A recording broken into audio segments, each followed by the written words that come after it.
Good morning. Shri Swami Samarth सर्वांना. आज होता माझा पारायणाचा दिवस. पहिला झाले होते 6:30. मी निघाली होती मठात जाण्यासाठी आणि थोडा मला उशीरच झाला होता.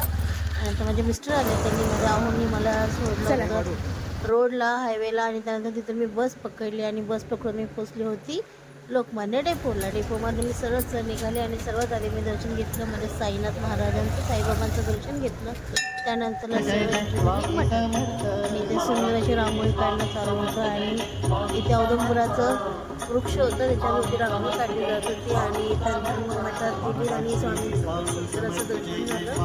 आणि मठ खूप सुंदर सजवलेला होता. त्याची एंट्री फक्त मन शांत होण्यासारखं सजावट केली होती. आणि मठामध्ये सुद्धा भरपूर गर्दी होती आणि तिथे सुंदर असं स्वामींचं दर्शन घेतलं.